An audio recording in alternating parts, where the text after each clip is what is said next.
Hello friend, প্রজাপতি মনের নতুন একটা ব্লগ নিয়ে আমি সোমা চলে এসেছি আবারও তোমাদের কাছে। আজ আমি গিয়েছিলাম দিদি নাম্বার 1 এ অডিশন দিতে। তো আমি এখানে কিভাবে এলাম পুরোটাই কিন্তু দেখাবো এই ব্লগটাতে। তো স্কিপ না করে ব্লগটা তোমরা কিন্তু পুরোটাই দেখতে থাকো। তো ফার্স্টে আমি চলে এলাম স্টেশনে।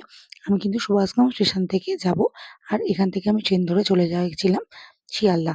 তোমরা যদি সাউথের দিক থেকে যাও তোমরা কিন্তু গড়িয়া স্টেশনের বাইরে থেকেও বাস পেয়ে যাবে। যেই বাসে করে তোমরা কিন্তু চলে যেতে পারবে। আমার হাতে টাইম খুবই ছিল অল্প। তো সেজন্য কিন্তু আমি শিয়ালদা থেকে মেট্রো করে চলে যাব সেক্টর 5 এবং সেখান থেকেই আমি চলে যাব ডিআরআর স্টুডিওতে। সেক্টর 5 ব্রিজের তলা দিয়ে কিন্তু তোমরা বাসে করেও যেতে পারো। কিন্তু তাতে কিন্তু তোমাদের সময় অনেক লেগে যাবে জ্যামে পড়লে।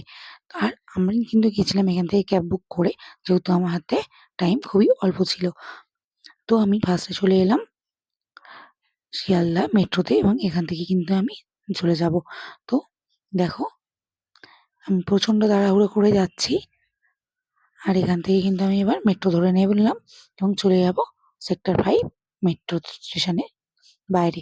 তো মেট্রো স্টেশনের বাইরে থেকে আমি কিন্তু এখান থেকে ক্যাব বুক করে নিয়ে চলে এলাম ডিআরআর স্টুডিওতে। তোমরা যারা বিধাননগর থেকে আসবে তোমরা কিন্তু 211 বাসে করেও কিন্তু চলে আসতে পারো। ডিআরআর স্টুডিওর একদম সামনেই বাস তোমাদের নামিয়ে দেবে। আর এই যে দেখো, আজকের এখানে দাদাগিরি শুটিং চলছিল সেই জন্য। আর এই যে এনারা এসছিলেন। আমার এখান থেকে ফর্ম নেওয়া হয়ে গেছে এবং ফিল আপ করে আমি এখানে একটু বসেছিলাম। আর চারপাশটা একটু ঘুরে জাস্ট দেখছিলাম।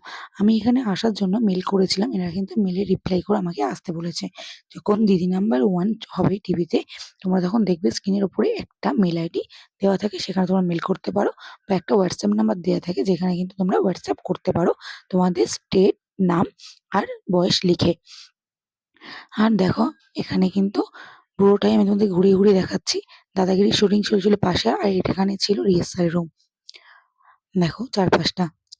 দিদি নাম্বার 1 বা ডান্স বাংলা ডান্স, দাদাগিরি সমস্ত কিন্তু রিয়েলিটি শোগুলো কিন্তু এখানেই অডিশন হয় আর এখানে কিন্তু শুটিং হয়। চারপাশটায় আমি কিন্তু তোমাদের দেখাচ্ছি। আর এই সামনে থেকে কিন্তু আমি নিয়ে নিয়েছিলাম আমার ফর্মটা। ফর্মটা নেওয়ার সময় কিন্তু তোমাদের যে মেইলটা এসেছিল সেটা তোমাদেরকে দেখাতে হবে, বা হোয়াটসঅ্যাপ করেছিল সেটা কিন্তু তোমাদেরকে দেখাতে হবে। তবেই কিন্তু তোমরা ফর্মটা এখান থেকে পাবে। তো আমার এখান থেকে এবার আমি ভিতরের দিকে চলে যাব আমি অডিশন দিতে। তো এই যে অডিশনের জন্য আমি ভিতরে চলে গেলাম। তো অডিশনটা তো দিয়ে দিলাম। এখানে কিন্তু তোমাদের নিজেদের সম্পর্কে একটু কিছু বলতে বলবে। তো আমার অডিশন শেষ হলে এখান থেকে কিন্তু আমি 211 বাস ধরে চলে এসেছিলাম বিধাননগর স্টেশন এবং সেখান থেকে আমি ট্রেনে করে চলে যাব বাড়ি। তো আজকের আমার এই ব্লগটা তোমাদের যদি ভালো লেগে থাকে প্লিজ আমাকে লাইক, কমেন্ট এবং শেয়ার করো। আর নতুন কোনো ব্লগ নিয়ে আবারও দেখা হবে তোমাদের কাছে। আজকের মতো